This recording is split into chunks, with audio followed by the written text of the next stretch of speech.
શિવાય ઓનિક્સ યુવક મંડળ દ્વારા તેમની સોસાયટીમાં ભવ્ય ગણેશોત્સવનું આયોજન કરવામાં આવ્યું। શિવાય ઓનિક્સ યુવક મંડળ દ્વારા તેમની સોસાયટીમાં ભવ્ય ગણેશોત્સવનું આયોજન કરવામાં આવ્યું। શિવાય ઓનિક્સ યુવક મંડળ દ્વારા દર વર્ષની જેમ આ વર્ષે પણ તેમની સોસાયટીમાં ભવ્ય ગણેશોત્સવનું આયોજન કરવામાં આવ્યું હતું। રવિવારે વિવિધ સાંસ્કૃતિક કાર્યક્રમો યોજાયા હતા। અનેક બાળકો દ્વારા નૃત્ય, ગીત, સંગીત સહિતની સુંદર રજૂઆતો કરવામાં આવી હતી।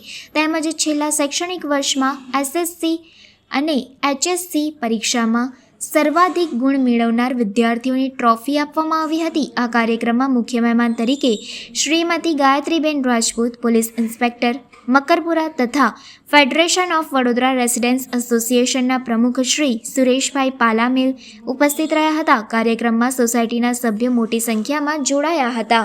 તેમના સંબોધનમાં સુરેશભાઈ પાલામેલે જણાવ્યું હતું કે બાલ ગંગાધર ટિળકે 1893માં ગણેશ ચતુર્થીના જાહેરોત્સવની શરૂઆત કરી હતી, જેનો મુખ્ય હેતુ હિન્દુ સમાજને એકત્રિત કરવાનો અને બ્રિટિશ શાસન સામે રાષ્ટ્રીયતાનો ભાવ જગાડવાનો હતો। બ્રિટિશ સરકારે જાહેર સભાઓ પર પ્રતિબંધ મૂક્યો હતો, પરંતુ ધાર્મિક ઉત્સવોને છૂટછાટ હતી।